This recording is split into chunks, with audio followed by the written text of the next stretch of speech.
Yo, welcome to Last Man on the Bench. Look at that graphic with me, Selwyn, aka the self-checkout felon. Damn, aka Rodeo Zach. Look at this. Have you bounced? Bounced? Have you bumped? Rodeo Zach rides again. The record's out. Passover in Nashville is killing it. Going viral for this holiday. It's April 22nd. My birthday's tomorrow. Turning 36. Damn, getting old. But we're here for Last Man, and we're talking about all kinds of shit going on, man. Make sure you subscribe to this YouTube channel. Make sure that you comment, like, share, do whatever you need to do to get Last Man on the Bench to be the most popular sports podcast that will be released after 10 episodes finally, and people will discover it and say, damn, this guy knew what he was saying. That's right, I'm currently hosting Fade or Tail, presented by Parlay Max, the world's fastest and funniest sports betting show, with my boy EJ Brister. That you can catch pretty much 3-4 days a week at Parlay Max, streaming on X. That's Parlay Max with 2 X's. You can also watch it on Twitch and YouTube. Check that out, Fade or Tail. I'm the host. I'm dropping parlays. I'm making money. Although TJ McConnell, my favorite player in the world, fucked me yesterday with his bullshit 11 points and assists, but that's how it goes. Tonight I got some good ones though. I got Reeves over 1.5 threes. I got the Lakers getting killed really by the Nuggets. And then I got some Josh Hart rebound numbers. I don't want to get into it. We'll get into the sports betting thing in a bit. We're going to talk about Jontay Porter. We're going to follow up with what happened with that dude. As I predicted 2 episodes ago, we would not hear the end of the Jontay Porter saga, and that I felt as if he was throwing games to run his numbers up. And lo and behold, the dude got a lifetime ban. You can't fuck around with the NBA like that, Jontay. We'll talk about that. We're going to talk about the NCAA transfer rules that just keep changing and completely destroying this sport. College basketball, once the greatest thing in my life, is now becoming something I watch in March. I watch the Arizona Wildcats and then something in March because I just can't keep track of these players and where they're going. Duke lost 7 guys to the portal. 7. That's fucked. What else is happening? I'm going to close this door for some sound. Oh, yes, we're back. We're back. I'm going to briefly give you my opinion on this Allen Iverson statue. What a disaster. I know people have tackled it, but I'm going to get into that.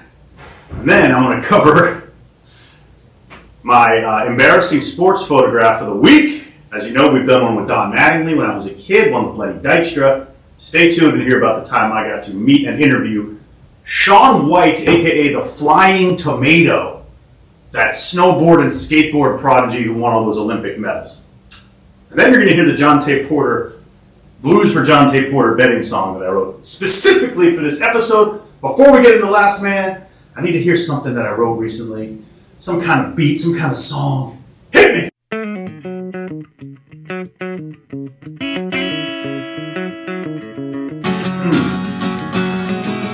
Someday they're going to sell my back catalog for millions and millions of dollars. I may be long gone, but someone will recognize that I wrote some heat in my 25-year music career. What do we got? Oh, look at that. Someone just volunteered to give me money to make a song. That's what I'd like to see. You can do that too if you want to be a producer on my record. Country Linen, I'm finishing that up. I got a lot of shit going on. I just don't have any fucking money to pay for my kids' college, but that doesn't matter. Because it's my birthday tomorrow. We got shit to do. Well, you're rolling with the Last Man on the Bench, baby. What can go wrong? Let's start this one off. I want to talk about, real quickly, about this Iverson statue. Did you have the under on the Iverson statue, by the way? When they said Allen Iverson was getting a statue, I thought they were going to give the dude a life-size Staples Center, Crypto.com, Wayne Gretzky, Kareem, Shaq, 3 Kobe statue celebration. They made the guy look like the top of a trophy. It's like this high. The dude's already 5'10". Can we not give, him a 5'10" statue? Is it going to be that much more money? It looked like a Heisman Trophy. Looked like a soccer participation trophy that my kids get for playing at the YMCA. It was bullshit.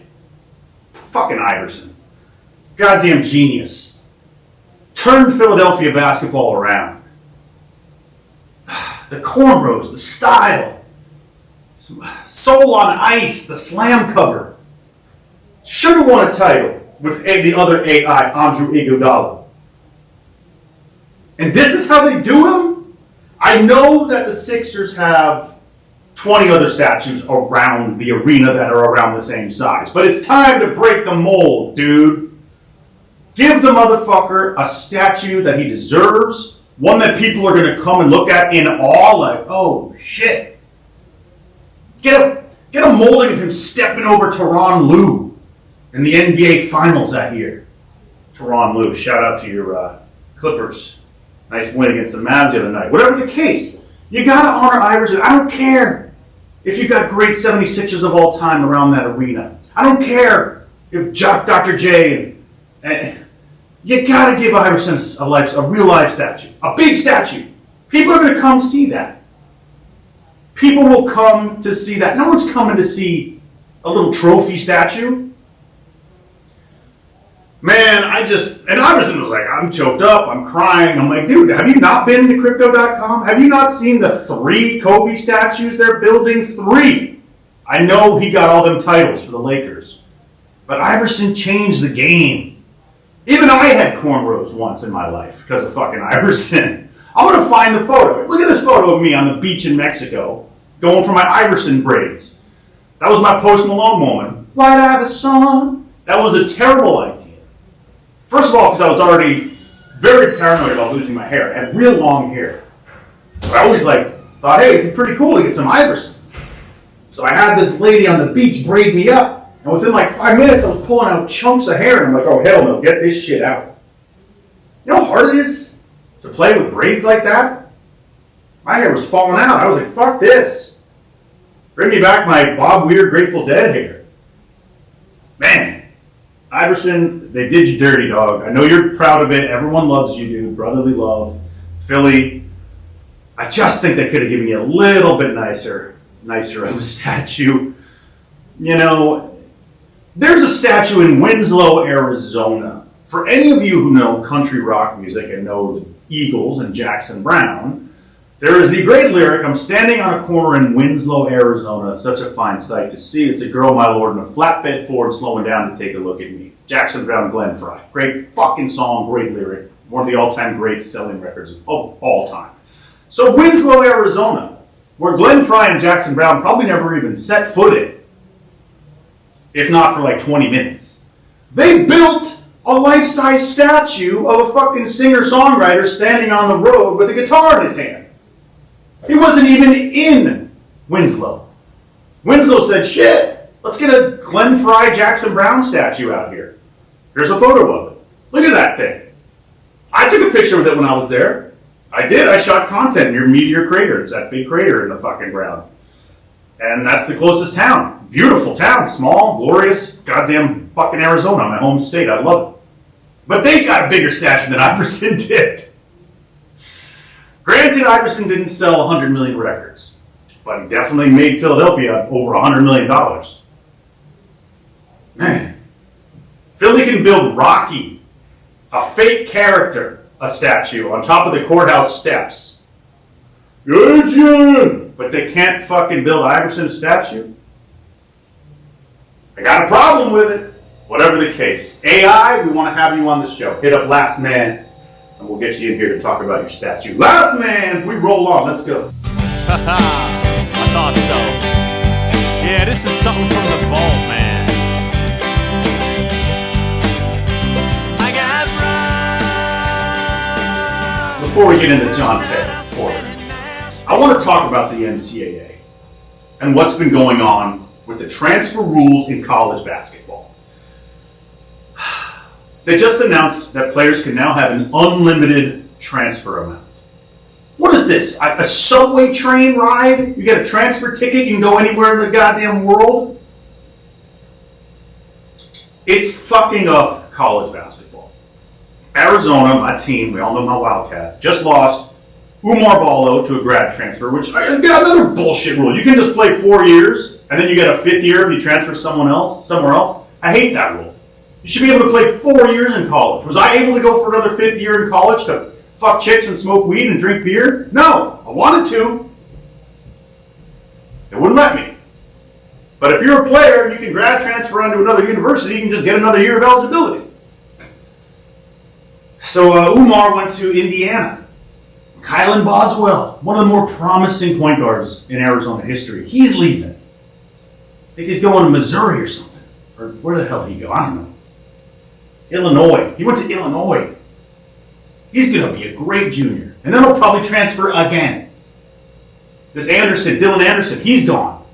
Because he doesn't get playing time. 7 guys on Duke, including a couple of 5-star dudes who were supposed to be one and dones, are bailing on Duke. Duke University? Duke never had guys transfer out of Duke. You go to Duke because you want to go to the NBA. Cooper Flagg is going to Duke because he's a one and done Chet Holmgren clone, if not better. And all these guys, they're prima donnas. They don't want to fucking play they don't want to fight for playing time. They want that NIL. They want that starting position. They want that national coverage, and they want to just fucking dominate, and they're not willing to put in the time. And do you know, if you watch the NCAA Final Four this year, the majority of the players on the court are upperclassmen, because the best players in college basketball are the ones who stick around. The kids who come for one and dones, the Josh Christophers of the world, and the Jalen Jadens and Bradens, there's a million Jalens in the NBA and the G League now, they either end up in the G, or a 2-way contract, barely getting any playing time, or they go overseas and barely play. So what's the better move? Do you keep transferring until you get a shot to win a title, and then maybe you go into the league with some experience, like a guy like Jontay DiVincenzo did, although he never transferred? Or do you go in early, get the bag, avoid risking the injury? I get it. The NIL money's out there now. It's out there. It's all over the place. 7 guys left Duke. Here's what that means to me. 7 dudes went in there and said, I'm just going to be given the ball. They're going to give me the rock. I'll probably get drafted late first, early second round, cash that $8 million check, buy my parents a house, smoke some weed and fuck some chicks, and call it an NBA career. But guess what? A lot of these dudes realized they weren't as good as they thought they were. They weren't as good as they were on their AAU teams. They came to the NCAA and realized there's 22-year-old men here, and I'm 18. And I average 4.1 a game. I'm not going right to the league. But the excuse is, maybe I didn't work hard enough, maybe I didn't play hard enough. The excuse is, oh, coach played other guys over me. I didn't get my shot. I'm transferring to a school where I can prove it. And then if that doesn't work, they transfer again. Umar Ballo is on his 3rd team. He started on Gonzaga, went with Tommy Lloyd to Arizona. I'll totally give him that because his coach who recruited him out of Africa was leaving. He felt comfortable with him. Now he's going to Indiana. 3 teams, 5 years. It's like Durant. I don't know. It's losing me a little bit. It's making me pissed off. By the time these guys graduate, some of them are going to be like 31 years old. Still trying to get like a 9th year of eligibility. I've seen there's a guy who's got like an 8th year right now because he's got a red shirt, an injury red shirt, 2 transfers, a pregnancy fucking year. It's fucked. I did not get a 5th year of college to party. I wanted one. I didn't get one. And I'm dealing with a kid who's going to college. I'm dealing with, you know what this also tells me? The degree doesn't mean shit. I don't think most players go, I won't say that. I'd say a small amount of these players are going to school thinking, oh, this will be a great opportunity to get my degree and to have some fun playing college basketball. There are some academic All-Americans out there for a reason, people who put in that work. But the degree's not going to make any difference in most of these guys' lives, much like my degree doesn't make any difference in mine, other than the producer of the show, Sim Sarna, and I did meet at the University of Southern California. My kid is 18, trying to go to school in California. He got rejected from every UC school, except for UC Merced, which is basically you can major in meth.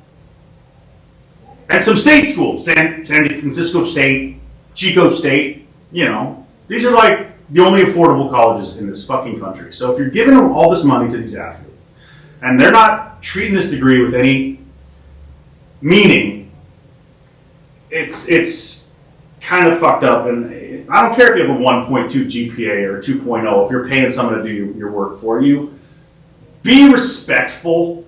And this goes back to my comments about the NIT, when those fucking players from all those teams that didn't make it into the NCAA tournament turned down the NIT tournament. Fuck off. Respect the fact that you're given a once-in-a-lifetime opportunity to play college basketball, organized college basketball. You're getting your laundry done. You're getting food. You're getting NIL deals. You're getting laid. Be respectful to your university. Don't just transfer out because you're not getting the playing time. I get it. It's hard. It's hard to sit on the bench. But that's what I do. That's why I'm the last man on the bench, baby. And now look at me. Man. Bottom line is this. Most one and done players in college hoops are not Carmelo Anthony or Dwayne Wade or Zion Williamson or even Chet Holmgren. They're not guys who jump to the league immediately with a lot of hype. Most guys need a second year. A lot of guys need that third year. Guy like Christian Braun or something. Players who can become really dependable role players in the NBA need to put in a little more work in the NCAA. Because a lot of guys end up like Stanley Johnson, Josh Jackson. Tell me if these names ring a bell. These are all top 10 picks who fizzled in the NBA. Fizzled. Beast, 6'8" guys, 240. LeBron size, couldn't play in the NBA. Now you got these kids. Something's broken, man. Something's broken. There should be like a rule of once you transfer, you got to put in 2 seasons with a new school. But I get it. Coaches are fired. Coaches recruit you. I don't know. I just think something like 3% of college athletes go on to play professional sports for money.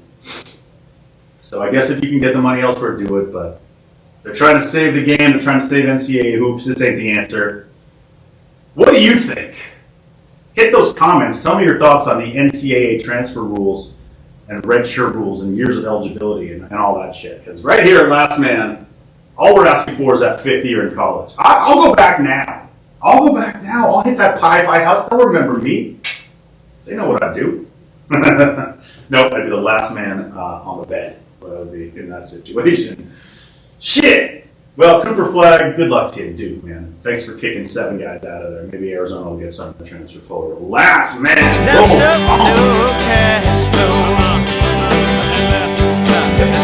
Like I ride. First night I spent in Nashville. Yes, I did. Now we talk Yes, I about did. Jontay Porter. Jontay. So a couple episodes ago, we caught wind of the Jontay Porter scandal. And I immediately said, as a guy who does sports betting professionally, and I host a show about it, I said, this dude was in on this. This is an inside job. There's no fucking way Jontay Porter wasn't aware of this. He's going to get kicked out of basketball. And lo and behold, he gone. Jontay is gone. Here's what happened.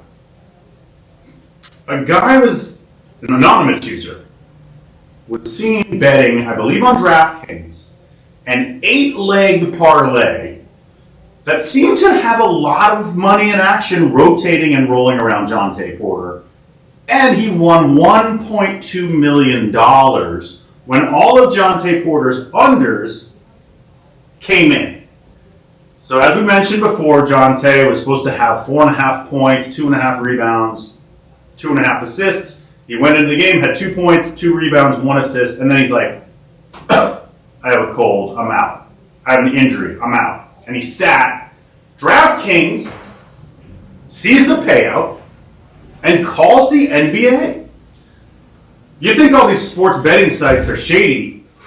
This is a fucking move right here, because they could easily just kept it quiet. Look, they don't like losing $1.2 million, I'll tell you right now.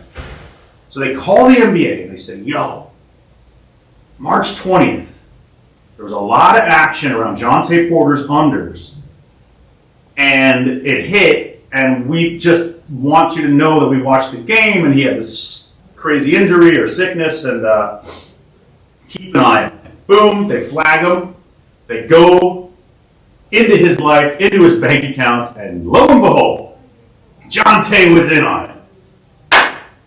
Way to go, Jontay. Now you're banned from the NBA for life. And you won $20,000 in the long scheme of your gambling history in the NBA. 20 grand. If you had never gambled, you were looking at like 2.8 million. Do the math, dog. Michael Porter is going through some shit on the Nuggets. His younger brother had some terrible, drunk driving accident or something horrible happening. I don't know, but he might be in jail. I can't remember, but I pray for Michael Porter. Because between that and Jontay, and he's still laser focused, and he's still kicking ass on the Nuggets. But Jontay, I knew he was going to go down. You can't say DraftKings are snitching to. People are like, yo, DraftKings was snitching. No, DraftKings is protecting their money. That's not snitching. That's you got cheated. People snitching.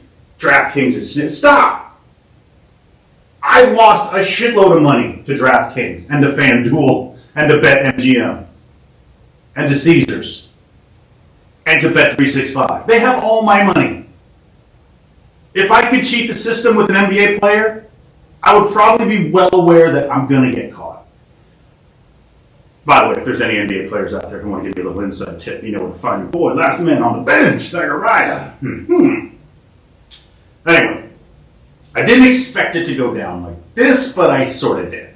My thing is I don't think he's the only one doing this. The numbers are too close.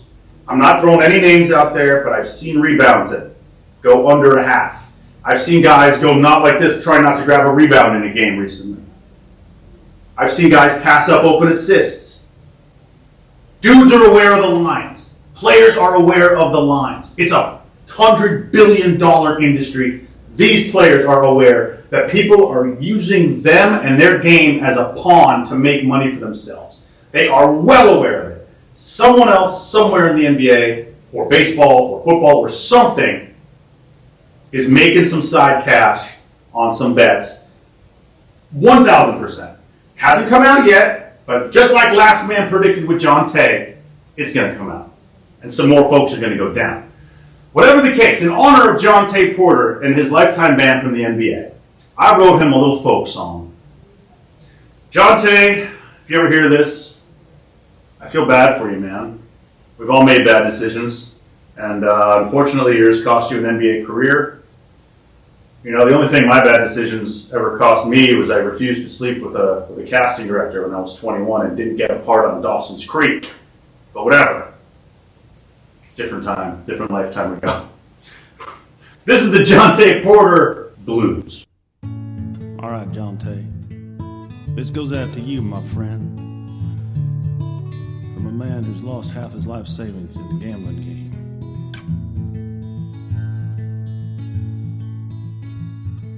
Jontay Porter was a journeyman in the NBA, but he wanted to win parlays. Told his friend, let's get the bag. Missed a couple shots, faked an injury, but DraftKings called the league, and now he's got a lifetime ban. Places like FanDuel and Bet365 will make you lose your mind. And Adam Silver don't fuck around. Now it's time to wave goodbye. Jontay Porter was a mediocre player in the NBA. Wanted to get paid, told his friend, let's get this cash. I'll fake an injury, maybe it go down with a sprain. And everyone will know my name, and we'll get paid really fast. But DraftKings and FanDuel can make anybody look just like a fool. No matter how much you think you sold it, you're the NBA version of Jussie Smollett. Yeah, you're the NBA version of Jussie Smollett. Hey, maybe you can still make your mark. Shit, go and play for the Shanghai Sharks. Call Dwight Howard, I'm sure he'll take you back. Hey, in China, it's probably legal for a parlay to smack. But Adam Silver don't fuck around. So sorry you went down. Hey, Jontay Porter, sorry you went down. If you do go to China, though, I got some lines I need covered. It's a hit song. We've come up with like 5 or 6 hit songs on this show. That's what I like to do at Last Man. We talk sports, but then I write music about it because I just can't stop doing it. If y'all know anything about my music career, it's half comedy, it's half serious. Rodeo Zach Rides Again, this is all comedy. That features all my singles from the last 6 months. Self-checkout, Felon, Never Fly Sober, the NBA porn star song, Passover in Nashville, Ozempic Girl, all classics. But there you go, the Jontay Porter Draft King Blues. Hope you enjoyed that one. Let's roll on. I got one more thing to talk about. One more thing. So sorry you went down. Hey, Let's get into my Zach's embarrassing athlete photo of the week. Although this one's not as embarrassing. You do go to China. We went over Don Mattingly when he was giving my dad the finger subtly. That was cool. We went over Lenny Dykstra when I went to lunch with him and had like 2 scotches and a couple of cigarettes at noon and a pastrami sandwich and talked about all the Uber drivers he sleeps with. This was a little less embarrassing. I just like the photo here because I actually look pretty young and handsome. Look at this. This is me with Shaun White, the flying tomato. Yes. Anyone who doesn't know who Shaun White is, you need to Google that dude right now. This guy was the greatest skateboarder, snowboarder of all time. I mean, it was insane. 5-time Olympian, 3-time gold medalist, I think. Half pipe, snowboarding half pipe, X Games medals, 10 ESPY awards. That's a lucrative accomplishment. I don't know. The dude grew up with like Tony Hawk. At age 9, Tony Hawk was like, that's the guy, he's next. By age 7, he was winning awards.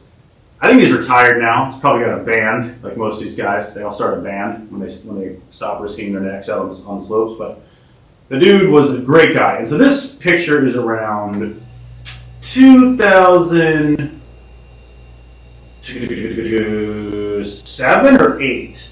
So this is right before his sort of, I guess he went through a little problem in the X Games. There was some sort of, they thought it was fixed in the last half pipe he won, but he did win the gold in 2010. So this is 2008. And this is at the CES Awards, Consumer Electronics, whatever the fuck it is. I used to be on a show called Attack of the Show. I had to cover a ton of video game and tech content. Going down, interviewing people, interviewing celebrities. And I met Shaun White because he had a video game called Shaun White's like half pipe extraordinaire. I'm gonna look it up and tell you what it was. It was called, and it was cool as shit, Shaun White Snowboarding. There you go. Shaun White Snowboarding. It was dope. You could just like do tricks and, grabs and flips, and it was awesome. It was like the extension of the great game California Games for the Commodore 64. I'm dating myself. So I went to meet Shaun about his new game and got to talk to him for a second. And sat down, and within 2 minutes we were like best buddies. And then I realized I had a joint in my pocket, and he kept smelling it, and he kept saying things like, "Are you high, man?" I'm like, "No, dude, I forgot it." So I was wearing a shirt like this with a little pocket. I just had like a loose joint in it from maybe the night before or something. And so Shaun White was concerned that I was like trying to plant weed on him, but we were cool. We talked about music. He had a band. And by the end of the night, we were exchanging numbers, and he's one of those weird phone numbers I have in my phone of like athletes and celebrities that I never called. But he was a good dude, and we just talked about video games and weed and music. So it's just like a college roommate. But there it is, Shaun White I had to expand a little bit from baseball players here to show you some of my interesting adventures in the sports world. But yeah, Sean was the dude. I'm going to look up what he's doing right now, because these kind of guys that you worry about, they're so popular in their like teens and 20s. You think there's nowhere else they can go. What is he going to do? Go teach snowboarding at like the lodge? In Big Bear? I mean, he's still out there. He's looks like he's got a band, as I said. Still snowboarding, still skating. Got a YouTube channel. Yeah, I don't know. Oh, he's retired, by the way. Like most people who are 29 or whatever the fuck he is. Bastard. He's catching oh, okay. Yeah, it looks like he's bungee jumping and traveling around the world with his girlfriend. And looks like he's protecting the West, taking care of some nature. Hey, you know what? I love you, Sean. He's drinking High West bourbon. He's got a bourbon sponsorship. Send some bourbon our way, Sean. We love you. It's been a long time, bud. And anyway, good for you in your retirement. There it is. The Zach Selwyn embarrassing athlete moment of the week. Last man rolls on. I thought so. Oh, man. Yeah, this is something from the vault. It's a short one today. We got through it. The NCAA rules. The Iverson Statue. Jontay. Sean. Crazy NBA playoffs are going on right now. Nuggets look pretty good. Lakers looked good at first, and then they fell apart in that third, fourth quarter. Got outscored 57-43 in the second half. I don't know. Oklahoma City, I thought, was going to do way better against the Pelicans, especially without Zion. But who's a good player? Trey Murphy III. Woo! He's a beast. They're going to take a couple games from OKC. Absolutely. What else we got tonight? We got some games tonight. I'm excited. The NBA playoffs are here, and I'm watching every single one. I think the Knicks 76ers game tonight is not a runaway for the Knicks. I think Embiid is going to come back, although I heard Maxey might be sick. Check in on that tomorrow. Then the Cavs and the Magic. I think the Cavs can take that easily by 5.5. Donovan Mitchell looked like he was like, all right, enough play. Don't stop playing. Stop playing with Spider. And he came back strong. So NBA playoffs, welcome. Baseball's getting underway. My Yankees look good.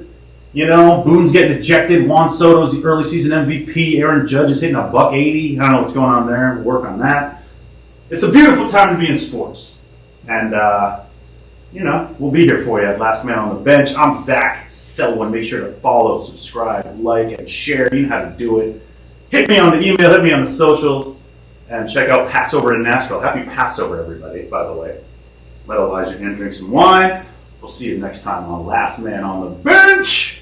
Hey. Jontay Porter was a journeyman in the NBA, but he wanted to win parlays. Told his friend, let's get the bag.